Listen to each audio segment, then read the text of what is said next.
Mikael, I'm a badger. Hey everyone, it is the Angry Honey Badger here. It is time for another champion build video. Today we will be playing as Thresh in the bottom lane. We actually have an exact mirror lane, which is actually kind of fun to do occasionally if it's a exact replica, because you can kind of pick out the differences between the playstyles and build styles between a couple champions, which is kind of fun to do, and who can execute correctly. And this actually is a very long game, so a lot of crazy stuff actually happening all over the place on this game. So what we're going to do actually in this build video is we're going to talk a little bit about everything you might need to know if you're looking to play Thresh. We're going to cover his runes and masteries. We're going to cover his abilities. We're obviously going to be covering his build items as the game progresses, and we're going to talk about some of the pros and cons when it comes to playing as Thresh and what he kind of brings to the table as a support. A very popular support as well, but not always played to the full potential. But that's because he does take a bit of skill. So the first thing we are going to do in this video is talk about his abilities. So starting off with his passive, that is his Damnation. Thresh doesn't actually gain armor per level. Instead, he collects souls of dead enemies by approaching them, and then he picks them up, puts them in his lantern, whatever. You get passive armor and ability power while doing this, which is pretty awesome. So that's pretty much the gist of his passive. Helps him pick up armor that way since he doesn't actually scale with it, so make sure you try to collect your souls. It's hard to tell who has what souls in this game. Here we're going to try to get a little gank by Eve. We're going to actually hook in that Vayne, flay her away from the lantern, gets knocked away by our Vayne, and then I'm actually going to pick up the first blood because our Vayne was condemned into that wall at the time, was unable to secure the kill. But we just want to pick up kills, really. You don't want people to escape. That would be very bad, but not too bad right there. Now, unfortunately, enemy Thresh makes a small mistake. He is just right in range for my hook. He happens to hook me at the exact same time, but it doesn't matter. I'm going to be the one who flays him. If he would have flayed me away, he probably wouldn't be able to get away. We pick up the kill. I toss the lantern out, but there's the flash, and the ignite's going to come in from that top lane Pantheon to pick up the kill on our ADC, but I'll be able to get away. So not all is lost, and we picked up 2 for 1 in the end. So could have been worse. Let's put it that way. Now, continuing on with abilities, at level 1, you're going to put a point into Thresh's E ability, which is his Flay. Now, Flay, actively, he's going to, it does a sweeping line. You're going to hit them, deal damage, otherwise or push them forward or backwards, depending on which way you angle this. If you put your cursor behind you in Flay, it will fling them into you. If you put it on the other side, it will fling them away from you. So he tried to flay us away. Here, we're going to get the hook off on Vayne, grab her, slide over to her, flay her away. She does get to the lantern that time, but we have better damage, and then I throw the lantern out in case my Vayne would have needed to take it and just get a little bit more space up to catch up since I was running up. And you can use Thresh's mobility to have your teammate come with you.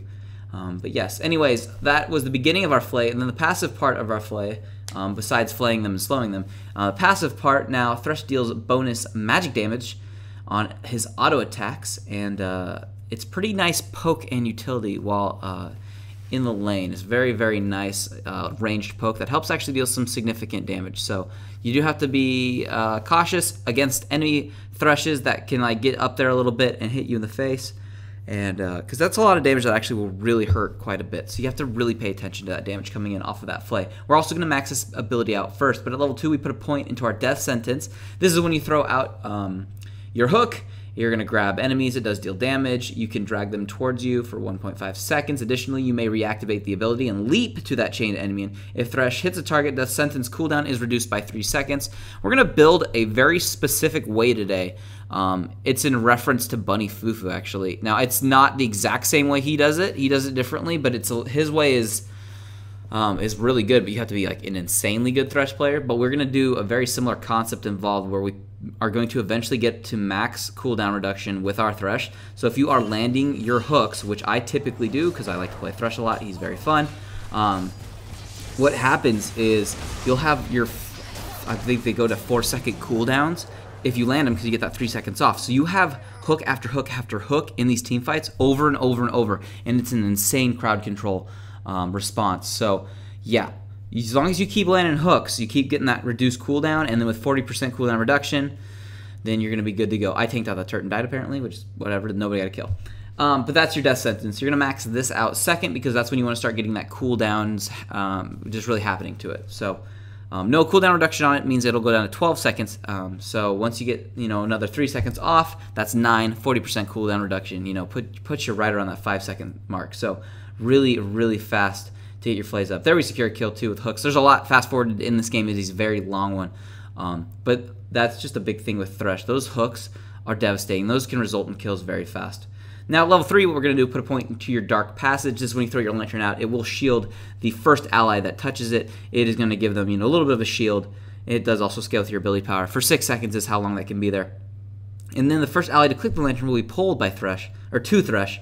And allies can only receive the shield once per cast. The lantern collects nearby souls as well, and I believe it grants a little bit of vision. So you can use it that way to check things, which is pretty nice, or collect souls that are maybe just too far away that you want to snag because there's a lot of them. So it's very helpful to do that too. But very, very helpful. Put 1 point into this early, max it out late. And it's just really a good escapability tool or engagement tool. Now, sometimes people won't take the lantern. That really sucks. You need to remind people to take the lantern. Yeah, it's just how it works. People just forget. It does happen. And then finally, at level 6, you get the box. And the box creates that prison of walls around Thresh. It has a 99% slow for 2 seconds. Once a champion collides with the wall is destroyed. There's 5 walls. Any other walls struck by any other champions is slowed for half the duration. Pretty good box and pretty bad box all at the same time. And we'll talk about that in just a second. Here our Nard he's DCing. Our Nard DCs a lot this game. We're going to pick up Pantheon multiple times this game the minute he gets out of his ultimate, because that's pretty much a guarantee of where they're going to be sitting. And yeah, you just know he's going to be there. But our Nard disconnects in like 4 or 5 team fights this game, which is really not helpful. But it happens. It does happen.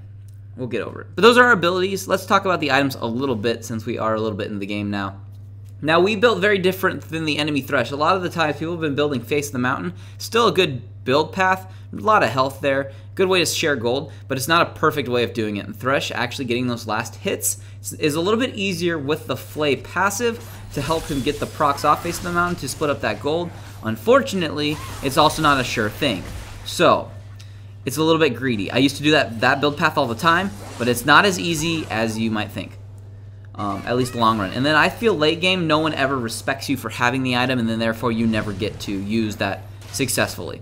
So, unfortunately, I've stopped building it, and I've switched over to building towards the Talisman and picking up the coin early. And I find that actually works better, and you get better gold return as the game actually continues into the late game. So this goes late, so I'm constantly making passive mana. Here I'm actually going to flay Panth away from me. I knew if I hooked him, he'd jump to me to try to kill me. That was just me baiting him with a hook, and that was very... I don't want to see it guaranteed, but that's pretty much what we wanted, and we'll pick up a quick hook actually on her there just to make sure she doesn't do anything crazy. But yeah, that's going to happen. So, Talisman is what I like. Also, very fun for getting into position to set up your hooks or helping your team escape or engage. So I think it just brings slightly better utility for the whole team. And that's why I've switched to Talisman of the Ascension. So that is what we've built off. We've also picked up our Ruby Sightstone. Obviously, we picked up our Sightstone fairly early in the game. Very helpful item, obviously, for warding. And we have a Sweeper to go along with that as well. Enemy Thresh didn't sell his Sweeper for the... Yeah, there it is. Now he did it. Okay, I was going to say, it took him a second. Yeah, so we did that. And then I also picked up Boots of Mobility because, once again, when you are faster than everyone, it allows you to hook everyone. And I may have got killed, but I started this fight off. That's me. Baited. This just got baited, the whole team. Yep, see? Baited. Called it. So, yes, it's very nice for getting into position. If you're not going to take those boots because you can't get into position or you're just not good with your hooks or something, that's all about hooks. Is those boots are really all about getting hooks in your flays and getting into position. So that's what you want to get out of that. But if you can't do that, then you might want to just take some Merc Treads or Ninja Tabbies, just depending on what you're comfortable with. Bunny Fufu takes the cooldown reduction. Boots, which is good. But I get the cooldown a little bit differently. So we've also then built a Locket of the Iron Solari. Very helpful item. Apart from the awesome cooldown reduction, woohoo, 10%, we get health out of it and magic resist, and we get the unique aura Legion, which is helping everyone around us with bonus stats as well. Here Nard disconnects again and dies. And I run away to make sure that enemy Vayne doesn't get a free pentakill. And yeah. That was fun. Another DC Gnar. So that is going to happen. So those are our primary early items, and then we're going to be able to scale up as the game continues on, we actually have picked up part of a frozen heart. We have picked up the Glacial Shroud, which is giving us more cooldown reduction, apart from our Talisman giving us cooldown reduction. So between those 3 items right there, that's 30%. So we are getting into a healthy spot for that cooldown reduction. So we are doing good right there. And I believe at this point in the game, we have actually maxed out our Q, which is our death sentence. So we already got plays down to like 6 seconds if we keep landing them, which is helpful. 3, 2, 1, and it's back up. So we could use it again if we need to. I think we probably will here. Yep, you can always hook them to kind of slow them down, even though it drags them towards you, but they can't control themselves. There we go, we get hooked. We're going to flay, drop the box, we can get Thresh stuck in it. Our Vayne doing work. She's going to pick up the triple kill. I am going to, this is us being greedy. He's going to come back in. I told him, hey, we can just try it, see if you get hit. He gets hit once, but, you know, whatever. We had it all cleaned up. Here, we're just going to, you know, a little flag, get her out of that ultimate, although that was a little bit delayed on my part to do it. We use the Locket of the Iron Solari, so we get a little bit of a shield, just to make sure we don't take too much damage, but she's going to die as well. Whoa, and then we're back into a new fight, because this game is skipping, because, you know, we edited out a bunch, but there goes the enemy Pantheon as well. But yeah, long game, like I said, just a lot of in-between crap happening. Nothing too insane. And we have, in fact, almost a full build at this point, so we'll talk about that. We did finish off that Frozen Heart that we were talking about. We do want that item. It is very helpful. And then there's 2 ending items you can totally go with. And I'm building one over the other for a few reasons. And we'll talk about those too. But let's jump into Runes Masteries real quick. For those runes, we're going to take actually armor marks. And then for your seals, armor or health seals are both helpful. It depends on which ones you want. They're both good. It's good to get that armor on Thresh early. He will continue to get it as the game goes on, but you don't get it per level, so you do need to get a little bit in there. The health, but like I said, the health seals are very good. We take the magic resist per level glyphs. And as for quintessences, I've seen differences done. You can do health, you can do health regen, movement speed if you want that, or typically you can pick up even more armor.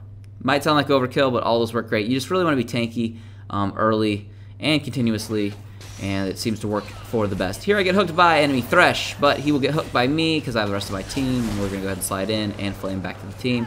And if you land the hook flay combo on a champion that doesn't have the rest of his team directly on top of him, that should almost result in a kill every time if your team is near you. It's the easiest pick poke potential ever.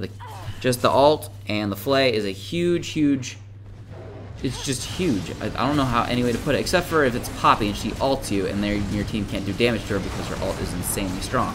So that part's kind of unfortunate, but we get into another fight. I'm trying to work on this Vayne because we need to kill Vayne. I don't know. Oh, she went vulnerable because of her GA. Unfortunately, we do keep fighting. We will pick up her, and then I'm going to get to duel the super fed Poppy, but luckily I'm just going to keep her CC'd in all of my super minions, use my Locket, keep me alive, and I will pick up the double kill fodder in my minions. I knew I couldn't run from that. It's Poppy. I'm not going to get away. So that's what we could do, is just CC her in all of the super minions, which helped us live through the engagement. Very, very fortunate to have the super minions there. If I would not have, I would have died. And now, to the Masteries. Yeah, Masteries. As for those, I like to do a 0, is it 16-14 or 14-16? It's one of those two. I'll put a picture of it here. But it's pretty helpful. It helps you get a little bit more tanky instead of just 9. There's a couple extra ones you pick up that are helpful. And then down in the support side of things, very helpful pickups over there when it comes to helping with gold and a few other things. So that's why we do that. It's a little bit different page. If anything, you could just do, you know, your traditional 0 and 921 page for a tanky, or for just a support, and you can do that as well. And our final item we finished off with this game was the Spirit Visage. It's very helpful against certain teams. It also helps you with health and health regen and cooldown reduction, which now gives us 40% for cooldown reduction, which is max cooldown reduction. The item you could have picked up instead of that would be the Mikael's Crucible, and that is to help out, obviously, with crowd control on your team, which is a very helpful item, but I have confidence in my crowd control and my Vayne's ability to run around, since it is bonus, that we can do what we need to. Unfortunately, he has just died, and this fight is now going to start to get very hard, but luckily we're going to get a good move from Antirial. Right here, as I get the hook, we get the ultimate on Vayne, take her slow, Gnar jumps back in, Poppy's going back to base to defend, and we're going to just clean up, actually. I'm going to flash forward and make sure to murder Vayne before she heals up. And yeah, that's pretty much going to start ending towards this game. Now, pros and cons with the Thresh, we went over him really. He's tanky, and he's got that high poke, and he's got that strong crowd control. That's what he's got going for him. The cons, though, are the no armor growth, which is what we've also addressed, and he's got no real sustain. You can also avoid his all if you just flash out of it. Kind of unfortunate, and if you don't quite put it down perfectly in time, you know, it's a very small area around him, so he has to be in the fight. So if your team isn't there, you very much sacrifice yourself to drop the box. So you got to be careful with that. So that will happen. You're not going to get a perfect box every time, but when you get a good one, it is very nice. But that pretty much is a build for Thresh. And one of my favorite supports in the game. He can really do just about anything. Great at saving lives, great at hooking people, great at getting that crowd control down. Like I said, you get the cooldown reduction in those hooks, and if you get good with your hooks, then you can just murder people. Our minions win it for us. That's the game. Let me know if you have any comments down below, and we'll see you in the next build. Here. Rise gets greedy, and I have flow, which means we can knock him up and do a last breath, which we do. We ignite him as well and hit him a few times, deal a little bit of damage. He will flash away. Now, he is going to remain low in lane while we chug down a health pot and standard attack just a tiny bit. And here we're just going to flash, do the quick swipe, and Q, and take him out for sticking around. So